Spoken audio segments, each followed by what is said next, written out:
I hope you all are doing well. In this channel, we will discuss about our chapter which is biological classification. Our chapter is biological classification.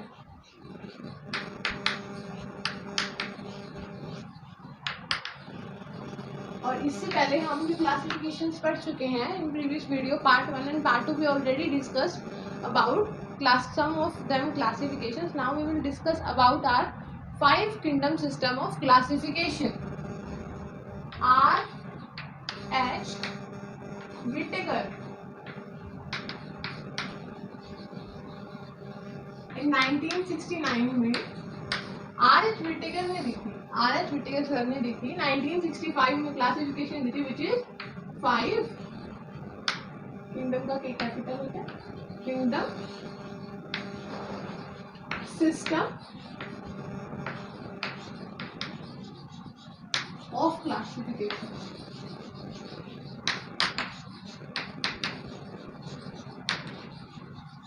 Means इस classification में R.H. Whittaker sir ने 5 kingdom के बारे में explain किया था. 5 kingdom के बारे में एक्सप्लेन किया था बेस्ड ऑन स्पेशल 5 कैरेक्टर्स. ठीक है, अब हम उन स्पेशल 5 कैरेक्टर और उन किंगडम के बारे में डिटेल में पढ़ेंगे.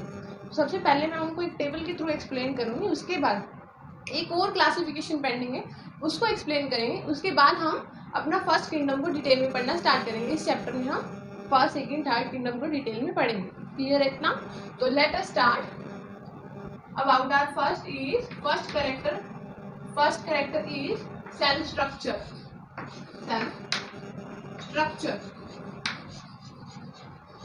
Second character is thallus structure.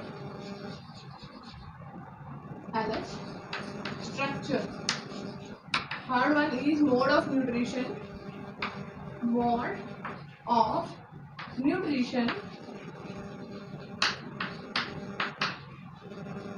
And the fourth one is mode of reproduction.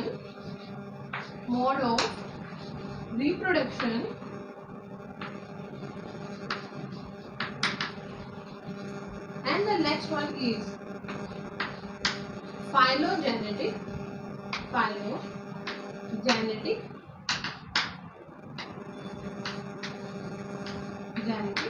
relationship.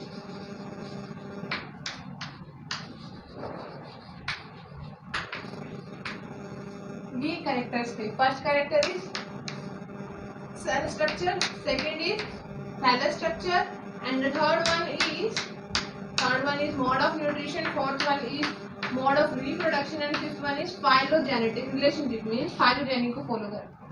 ठीक है, तो 5 किंगडम क्लासिफिकेशन इन कैरेक्टर्स पर डिपेंड करता है और इन कैरेक्टर्स को फॉलो करता है.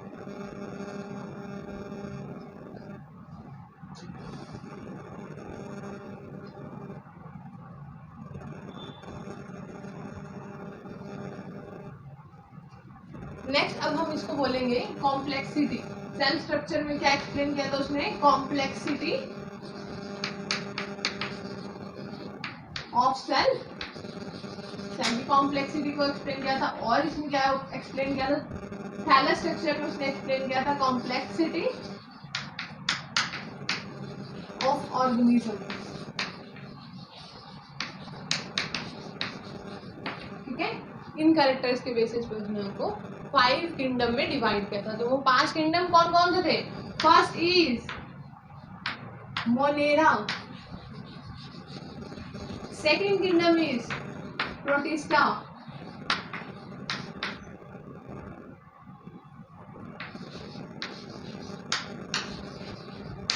Third kingdom is fungi,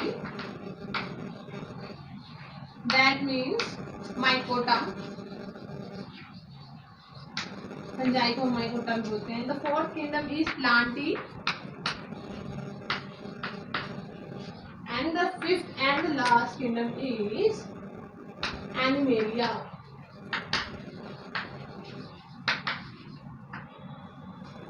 five kingdom classification में R.H. Whittaker ने 1969 में 5 किंगडम में उसको डिवाइड किया था. First one is Monera, then Protista, then Fungi, then Plantae and Animalia. Animalia सबसे एडवांस है और मोनेरा सबसे प्रिमिटिव है। इसको इसी सीरीज में याद करना है। मोनेरा के बाद प्रोटिस्टा ही डिस्कस करेंगे हम, उसके बाद फंजाई ही डिस्कस करेंगे, ठीक है।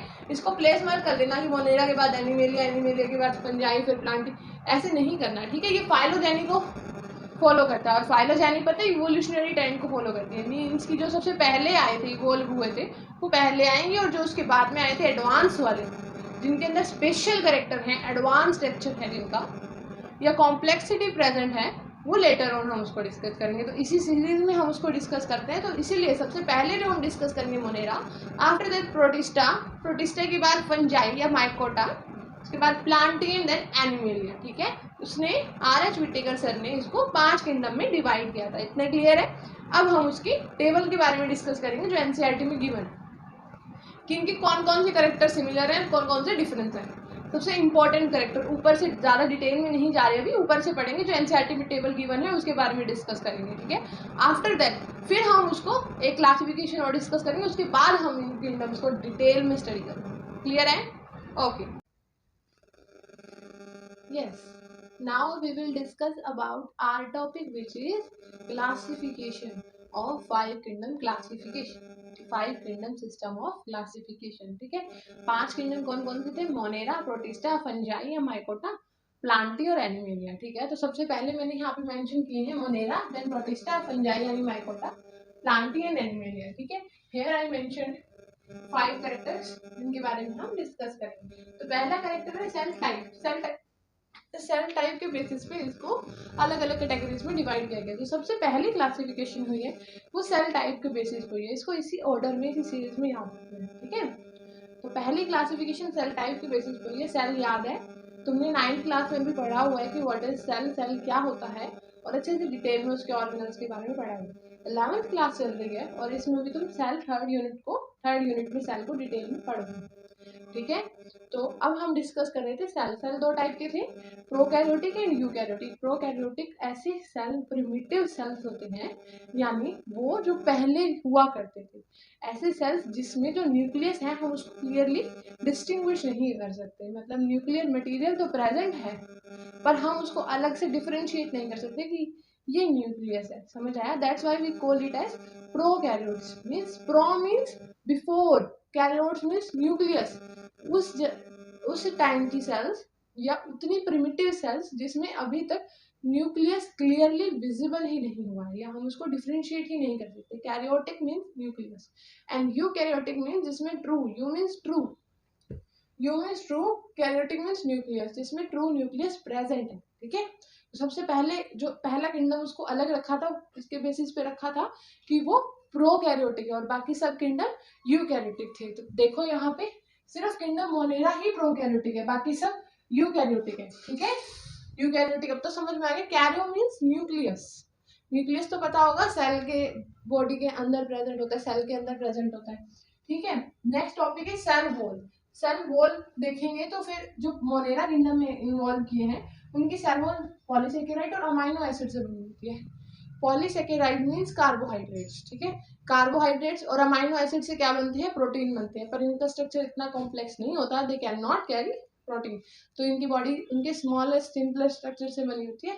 तो जो प्रोटीन है उसका मोनोमर क्या है? Amino acid. प्रोटीन बना है अमाइनो एसिड से, तो यहाँ पे क्या आएगा? अमाइनो एसिड और पॉलीसेकेराइड से बनी हुई है। क्लियर है? Next kingdom is protista. कुछ में ही प्रेजेंट होती है, दैट मीन्स इनकी बनी है, दैट मीन्स ही प्रेजेंट होती है, ठीक है। मोनेरा किंगडम में सेल वॉल प्रेजेंट होती है और पॉलीसेकेराइड और अमाइनो एसिड की बनी होती है।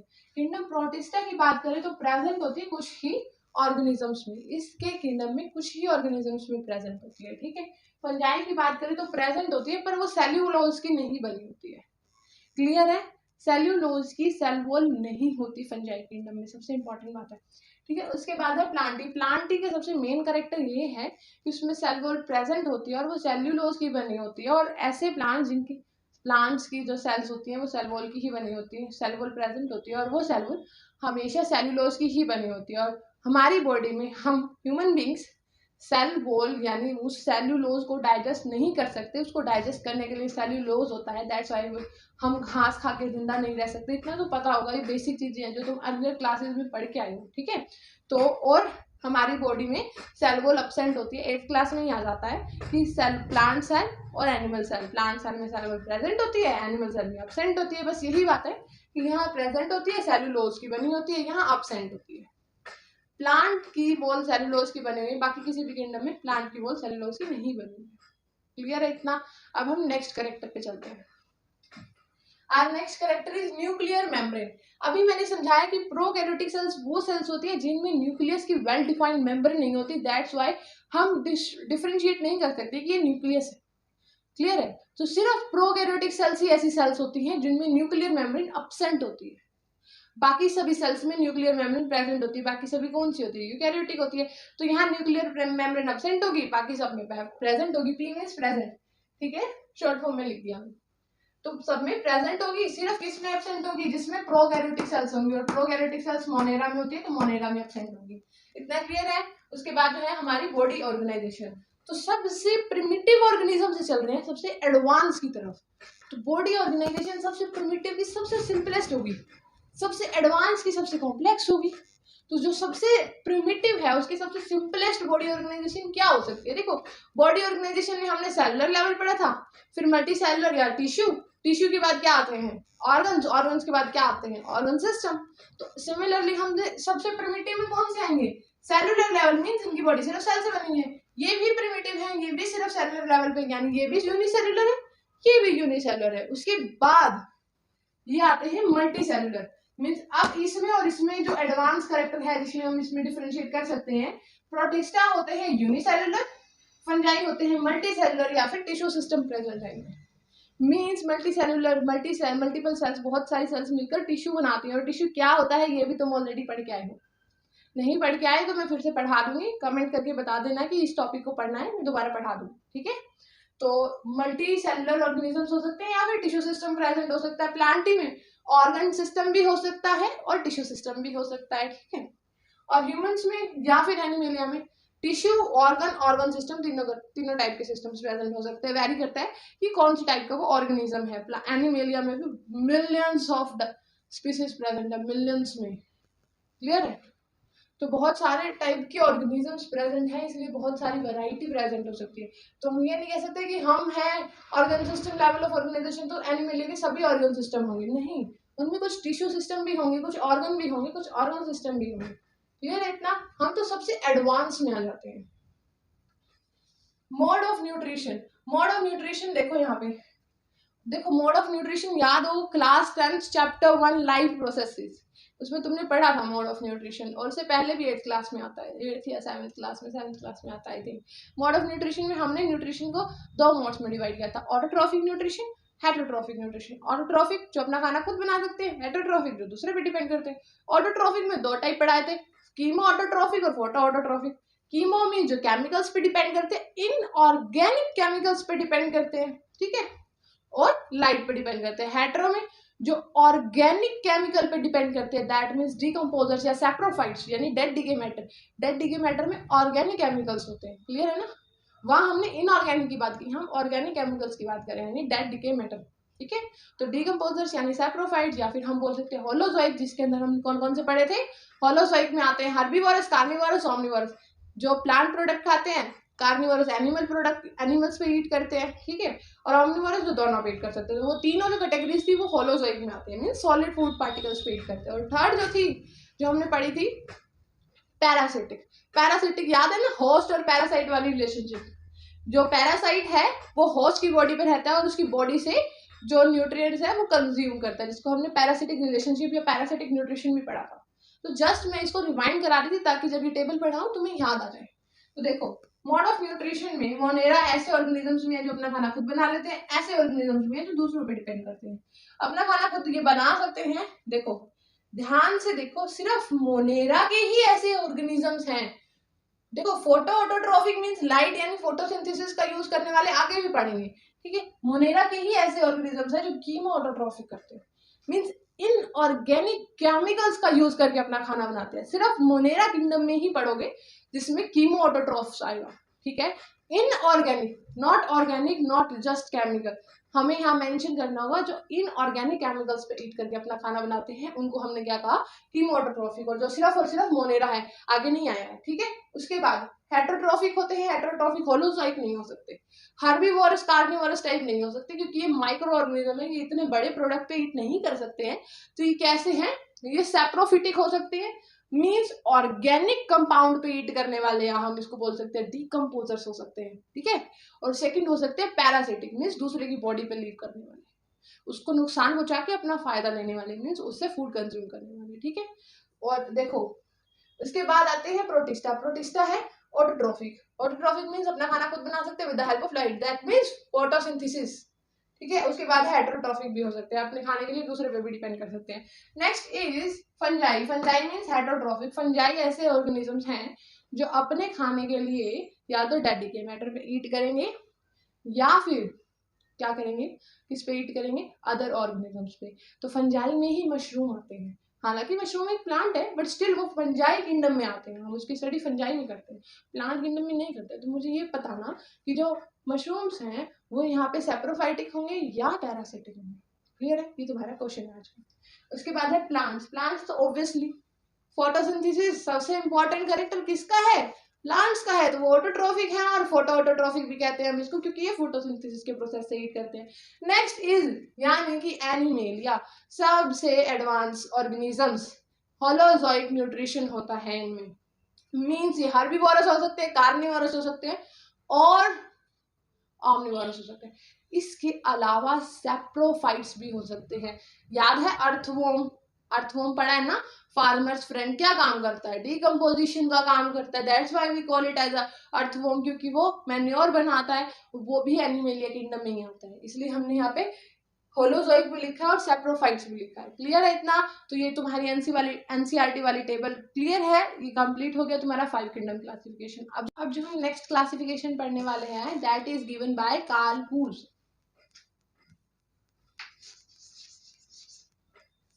कार्ल हूस, ठीक है। अब हम इसकी नेक्स्ट क्लासिफिकेशन पढ़ने वाले which is given by Carl Woese, ठीक है। अब इस किंगडम में हम इसको बोलते हैं three domain system of classification.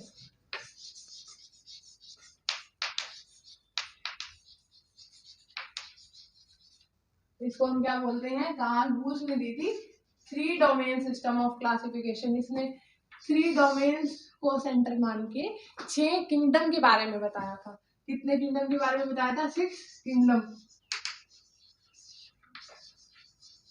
अब तक हमने 5 किंगडम पढ़े हैं, लेकिन इस साइंटिस्ट इन सर ने क्या बताया था, कितने किंगडम के बारे में, 6 किंगडम के बारे में और 3 डिनोम के बारे में, डोमेन। तो डोमेन को इसमें 3 कैटेगरीज में डिवाइड करते हैं, इजी है, बहुत इजी है, ठीक है। तो फर्स्ट जो है वो है आर्की। सेकंड कौन सी है, second bacteria, which is bacteria is prokaryotic, पर इसने प्रोकैरियोटिक नहीं लिखा यहाँ पे। प्रोकैरियोटिक ऑर्गेनिज्म, बैक्टीरिया और मोनेरा एक ही बात है, ठीक है। किंगडम मोनेरा में ही बैक्टीरिया आते हैं जो कि प्रोकैरियोटिक ऑर्गेनिजम्स है। उसके बाद जो हम बात कर रहे थे वो थे यूकैरियोटिक, यूकैरियोटिक और यूकैरियोट्स, ठीक है। तो उसने इसको 3 डोमेन्स में डिवाइड किया था, किसने, कार्ल हूस ने इसको 3 डोमेन्स में डिवाइड किया था। First is Archaea, then Bacteria and then Eukaryotes. इतना क्लियर है। उसके बाद इसने कहा था इन्हीं 3 डोमेन्स को 6 किंगडम में डिवाइड किया था। किंगडम का कैपिटल होता है, ठीक है। 6 किंगडम में डिवाइड किया था, और 6 किंगडम वो कौन कौन से थे अभी हम उसके बारे में देखते हैं। तो first kingdom which is Archie, bacteria, and second kingdom which is monera, kingdom monera, here eukaryotes। याद है 5 किंगडम सिस्टम ऑफ क्लासिफिकेशन में हमने पढ़ा था फर्स्ट किंगडम जो था वो क्या, जो कि प्रोकैरियोटिक थे। उसके बाद हमने यूकैरियोटिक्स पढ़े थे, ठीक है। किंगडम प्रोटिस्टा, फंजाई, एनिमेलिया, और ये जो चारों थे ये कैसे थे, यूकैरियोटिक। तो इस यूकैरियोट्स में कौन कौन से आएंगे, protista, fungi, next is प्लांटाई, after that animalia.